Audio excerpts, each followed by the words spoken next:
শিক্ষার্থী বন্ধুরা, আশা করি সবাই ভালো আছো। আলহামদুলিল্লাহ, আমিও ভালো আছি তোমাদের দোয়া। আজকে আমাদের ক্লাস সপ্তম শ্রেণী, বাংলা দ্বিতীয় পত্র। আজকে চ্যাপ্টার হলো ব্যাকরণ। ব্যাকরণটা কি আগে আমাদের জানতে হবে। ব্যাকরণের আগে মনে হয় তোমরা ভাষা চ্যাপ্টারটা পড়েছ। ব্যাকরণ হচ্ছে ভাষার বিজ্ঞান সম্মত বিশ্লেষণের একটা শাস্ত্র। আবার ভাষার বিভিন্ন উপাদানে গঠিত হয়, বিভিন্ন রীতিতে সেটা ব্যবহৃত হয়। ঘটন ও ব্যবহারের ক্ষেত্রে প্রতিটি ভাষারই দেখবে কিছু নিজস্ব নিয়ম, তারপরে শৃঙ্খলা আছে। এই নিয়ম শৃঙ্খলা সম্পর্কে জ্ঞান লাভ করতে হলে ভাষার বিভিন্ন উপাদান, তারপর তাদের যে পারস্পরিক সম্পর্ক, সেটাও যোগাযোগ প্রণালী স্বরূপ বিশ্লেষণের প্রয়োজন। ভাষার স্বরূপ বিশ্লেষণই ব্যাকরণ নামে অভিহিত। আর সেটা ব্যাকরণ শব্দটিকে আবার বিশ্লেষণ করলে আমরা পাই বি যোগ আ যোগ তারপরে ক্রি যোগ অন সমান সমান ব্যাকরণ। এরপরে দেখো ব্যাকরণের কাজ হচ্ছে ভাষার অভ্যন্তরীণ শৃঙ্খলা আবিষ্কার করা। তারপরে ঘটন ও ব্যবহারের ক্ষেত্র প্রত্যেকটা ভাষারই কিন্তু নিজস্ব কিছু নিয়ম রীতি আছে। এইসব নিয়ম রীতি সম্পর্কে জ্ঞান লাভ করতে হলে ভাষাকে ভেঙে, যে ভাষাটা সেই ভাষাটাকে ভেঙে তার উপাদান সমূহের বিচার বিশ্লেষণ এবং পারস্পরিক যে সম্পর্কটা, সেটা যোগাযোগ প্রণালী নির্ণয় করা প্রয়োজন। আবার ব্যাকরণ সম্পর্কে অনেকেই কিন্তু অনেক ভাবে সংজ্ঞা দিয়েছেন। আমি একজনের কথা বলি, যেমন ধরো ডক্টর সুকুমার সেন, তিনি বলেছেন যে বইয়ে ভাষার বিচার, যে বইটার মধ্যে মানে ভাষার বিচার ও বিশ্লেষণ আছে, তাই কিন্তু ব্যাকরণ। এরপরে দেখো আমাদের বইয়ে ব্যাকরণ পাঠের প্রয়োজনীয়তা। ব্যাকরণ পাঠের প্রয়োজনীয়তা, আগে কিন্তু ভাষার সৃষ্টি হয়েছে, তারপরে ভাষা বিশ্লেষণ করে ব্যাকরণের সৃষ্টি হয়েছে। আগে ভাষাটা সৃষ্টি হওয়ার পরেই কিন্তু ভাষা বিশ্লেষণ করে ব্যাকরণ সৃষ্টি হয়েছে।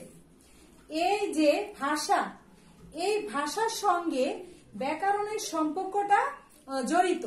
ভাষাটার সঙ্গে কিন্তু ব্যাকরণের সম্পর্কটা জড়িত। ভাষাটা কিন্তু নদীর মতো গতিশীল। আমাদের যে ভাষাটা, সেটা কিন্তু নদীর মতো গতিশীল। নিজের খেয়াল খুশি মতো আপন গতিতে সে এগিয়ে চলে।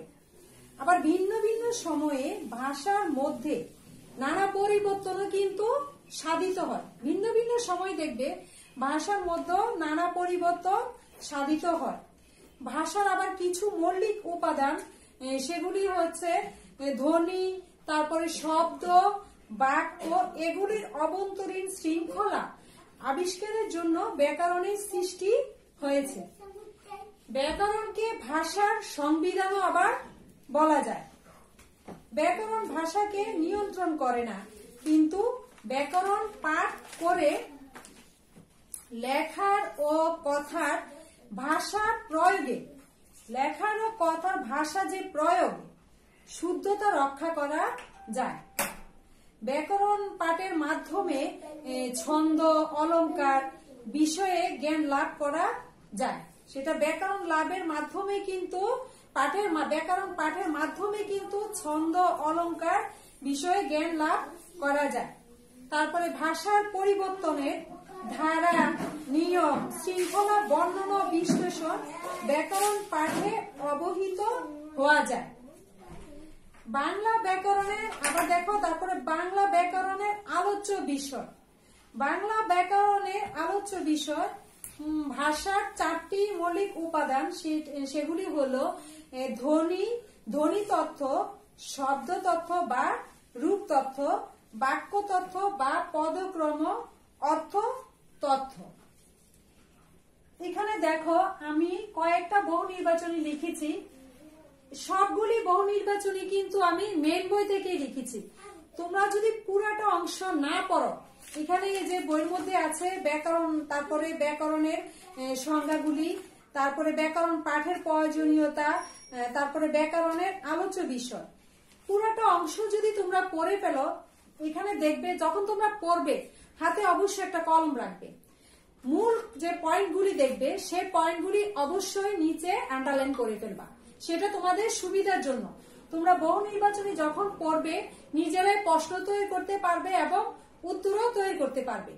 আমি এখানে কয়েকটা বহু নির্বাচনী প্রশ্ন লিখেছি, সেগুলি মেন বই থেকে লিখেছি এবং উত্তরগুলিও মেন বইয়ে আছে, প্রশ্নগুলিও মেন বই আছে। প্রশ্নটা সাজায়া মানে আগে পরে সাজায়া প্রশ্নটা লিখেছি আর উত্তর মেন বইয়ে আছে। তো প্রথমটা দেখো, ভাষার বিজ্ঞান সম্মত বিশ্লেষণের শাস্ত্র কোনটি? আমি কিন্তু এটা পড়েছিলাম ব্যাকরণের প্রথম অংশে, কিন্তু বলেছিলাম যে ভাষার বিজ্ঞান সম্মত বিশ্লেষণের শাস্ত্র কোনটি। তো এটা তো ব্যাকরণ, প্রথম অংশটাই পড়েছিলাম ব্যাকরণ। উত্তর দেখো ব্যাকরণ। তারপর আরেকটা দেখো, ভাষার নিয়ম শৃঙ্খলা বলতে বোঝায়। আমি এটাও পড়েছিলাম, ভাষার নিয়ম শৃঙ্খলা বলতে বোঝায় মানে কি বোঝায়? সেটা হলো ভাষার উপাদান, পারস্পরিক সম্পর্ক ও যোগাযোগ প্রণালী। এটাও মেন বই আছে। তারপরে অংশটা দেখো, ব্যাকরণ বলতে কি বোঝায়? যে ব্যাকরণ বলতে কি বোঝায়, ব্যাকরণ অংশের প্রথম অংশটার মধ্যে আছে, ব্যাকরণ বলতে বোঝায় ভাষার স্বরূপ বিশ্লেষণ। তারপরে অংশটাতে দেখো, ব্যাকরণের কাজ ভাষার কি আবিষ্কার করা। ব্যাকরণের যে কাজটা সেটা ভাষার জন্য কি আবিষ্কার করা, সেটা হলো অভ্যন্তরীণ শৃঙ্খলা, সেটাও মেন বই থেকে। তারপরে দেখো, ভিন্ন ভিন্ন সময়ে ভাষার মধ্যে কি সাধিত হয়। এই যে ভিন্ন ভিন্ন সময়ে অংশটাও কিন্তু আমি বলেছি, ভিন্ন ভিন্ন সময়ে ভাষার মধ্যে কি সাধিত হয়, সেটা হলো পরিবর্তন।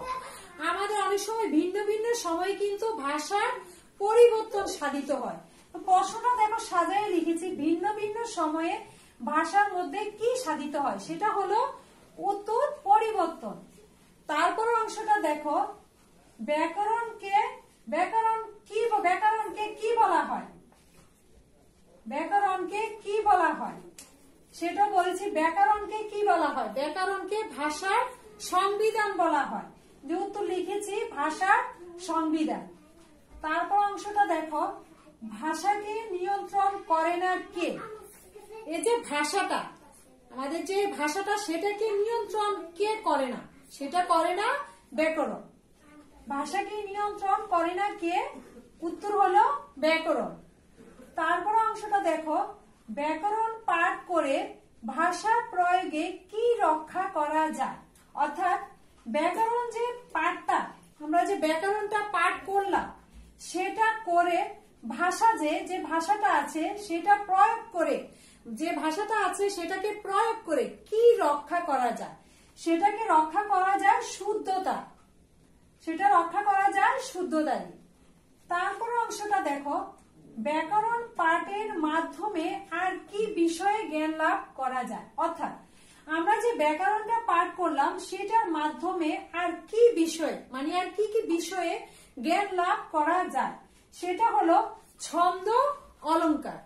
এটাও দেখবে আছে। তোমরা পুরোটা অংশ যখন পড়বে তখন তোমাদের বহু নির্বাচনের জন্য একদম ইজি, তোমাদের প্রশ্ন এবং অ্যান্সার করাটা একেবারে সহজ হয়ে যাবে।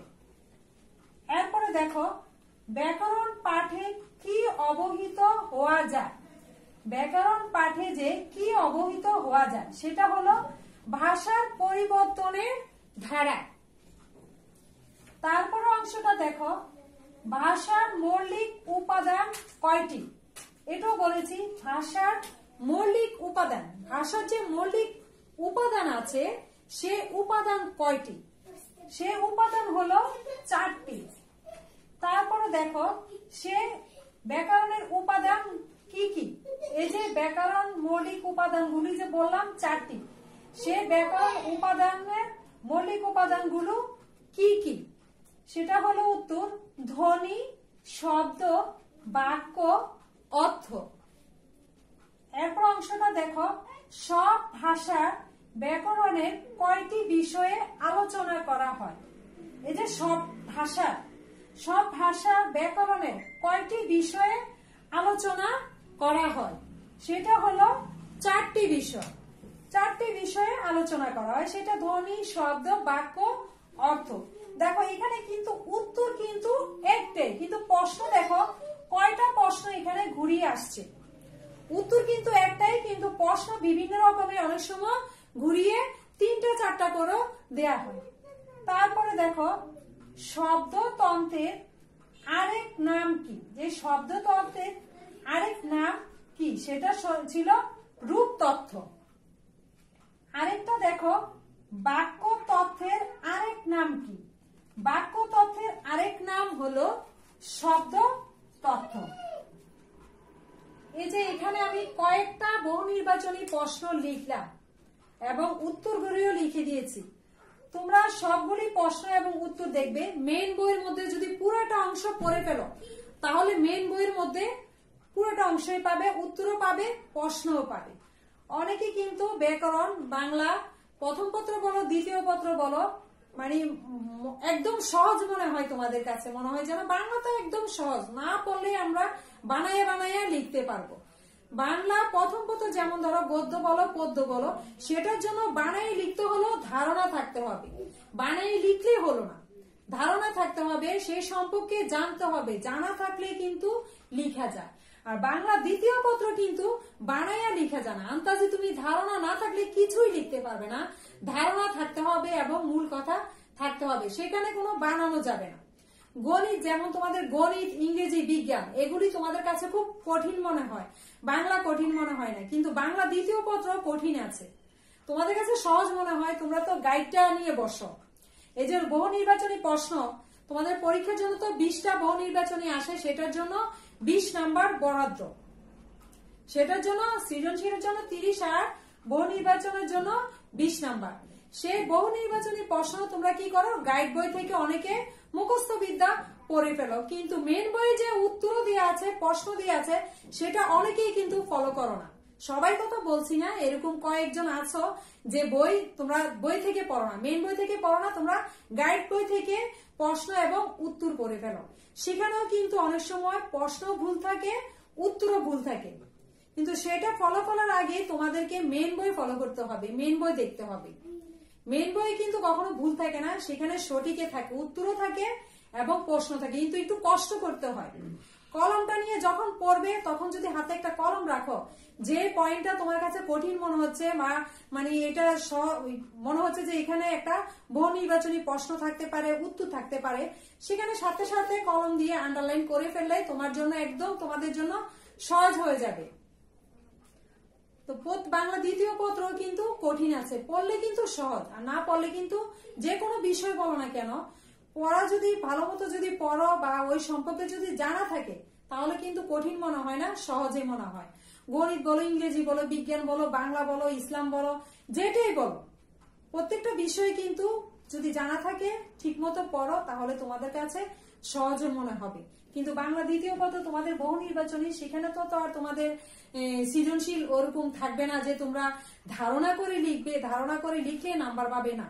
সেটার জন্য তোমাদের এখানে এই যে আমি প্রশ্নগুলি বললাম, উত্তরগুলি বললাম, এখানে বহু নির্বাচনী আমি এখানে যদি 15টা বা 16টা লিখে থাকি, একটা প্রশ্নের জন্য কিন্তু 1 নাম্বার বরাদ্দ। সেখানে তুমি ভুল লিখলেই কিন্তু ক্রস কাটা, জ্ঞানমূলকের মতোই তো একদম কাটা যাবে, সেখানে কিন্তু রাইট দেওয়া হবে না। কিন্তু বাংলা প্রথম পত্র হয়তো তোমরা এখানে ক্ষয়ের অংশ, গয়ের অংশ, ঘয়ের অংশ যদি একটু ধারণা করে লিখো, সেখানে যদি তোমরা 3-এর জায়গা হয়তো অনেক সময় যদি 1-2 লাইন একটু মূল কথা থাকে, হয়তো 2 পেয়ে যাও। অনেকেও হয়তো বেশি ভালো না লিখলে যদি একটা মূল কথা থাকে, হয়তো 1 পেয়ে যাও, এরকম থাকে। কিন্তু বাংলা দ্বিতীয় পত্র তোমাদের তো মেন হলো যে বহু নির্বাচনী, কিন্তু সেটার জন্য তোমাদের অবশ্যই যে অংশটা থেকে বহু নির্বাচনী আসবে, সেই অংশটাই তোমাদেরকে ভালো করে পড়তে হবে এবং বুঝতে হবে, না পড়লে কিন্তু বুঝতে পারবে না। তুমি মুখস্থ বিদ্যা তোমরা গাইড বই দেখে 20টা নৈর্ব্যতিক প্রশ্ন পড়ে ফেললা, গাইড বইটা খুলে বহু নির্বাচনী 20টা মুখস্থ বিদ্যা করে ফেললা, সেটা কিন্তু তোমাদের জন্য লাভ হবে না। এরকম মুখস্থ বিদ্যা করলে সেটা লাভ হবে না। এটা বাংলা প্রথম পত্রের ক্ষেত্রে হয়তো লাভ হতে পারে, মুখস্থ করতে পারো পদ্যর ক্ষেত্রে, কিন্তু এটার ক্ষেত্রে মুখস্থ হবে না। এটার ক্ষেত্রে পুরোটা অংশ পড়তে হবে এবং বুঝতে হবে, পড়তে হবে, বুঝতে হবে, পড়লে বুঝলে কিন্তু পারবে, এটা তেমন কঠিন না। তো আশা করি তোমরা আমি যেটুকু বলেছি মোটামুটি যেটুকুই বুঝেছো, বাসায় আবার ভালো করে পুরাটা চ্যাপ্টার পড়বে এবং আমি যে প্রশ্নগুলি লিখেছি এগুলি দেখবে, আবার নিজেরাই তোমরা 20টা বহু নির্বাচনী নিজেরাই লিখে ফেলবে এবং সাথে সাথে উত্তরও তৈরি করে ফেলবে। দেখবে তোমাদের কাছে একদম সহজ হয়ে যাবে। পরীক্ষার সময় যেমনই প্রশ্ন আসুক না কেন, একটা প্রশ্ন কিন্তু ঘুরিয়ে ফিরে দেওয়া হয় কিন্তু উত্তর একই থাকে। এই যে নিজের আমি এখানে যে ভাষার মৌলিক উপাদান কয়টি লিখেছি, 4টি। তারপর ব্যাকরণ উপাদান কি কি, এখানে উপাদানগুলি কিন্তু প্রশ্ন ঘুরিয়ে দিয়েছি কিন্তু উত্তর কিন্তু একটাই। তো এখানে অনেক সময় দেখা যায় যে প্রশ্নের ক্ষেত্রে ঘুরিয়ে দেওয়া হয়, উত্তর কিন্তু একটাই থাকে। তো সেটার জন্য জানতে হলে তো অবশ্যই চ্যাপ্টারটা ভালো করে পড়তে হবে। পড়া থাকলে না ভালো মতো লিখতে পারবে, আর পড়া না থাকলে তো লিখতে পারবে না, পড়তে হবে। এখন তো তোমাদের স্কুলও বন্ধ, স্কুলে কিন্তু যেতে হচ্ছে না, সবাই বাসায় আছো, আমরা অনলাইনে ক্লাস দিচ্ছি, তোমাদের ভালোর জন্যই দিচ্ছি। প্রত্যেকটা টিচারই কিন্তু আমরা কষ্ট করছি তোমাদের জন্য, আমাদের জন্য, তোমাদের জন্য। তোমরা বাসায় বসে তোমরা অনেক সময় কিন্তু পাচ্ছ। স্কুলে কিন্তু তোমাদের যেতে হচ্ছে না, আমাদের যেতে হচ্ছে, আমরা তো যাচ্ছি কিন্তু তোমাদের যেতে হচ্ছে না।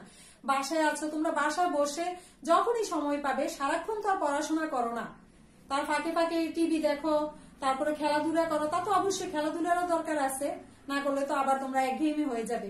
কিন্তু যখনই সময় পাবে, পড়ার সময় যখন হবে তখন অবশ্যই বইটা নিয়ে বসবে, পড়বে, ক্লাসগুলিও দেখবে। যখন যেটা বুঝো না দেখবে, বইটা ভালো মতো পড়বে, তাহলে তোমাদের জন্য একেবারে ইজি হয়ে যাবে, সহজ হয়ে যাবে।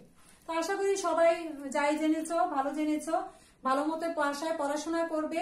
আর এদিক ওদিক বেশি দৌড়াদৌড়ি করো না।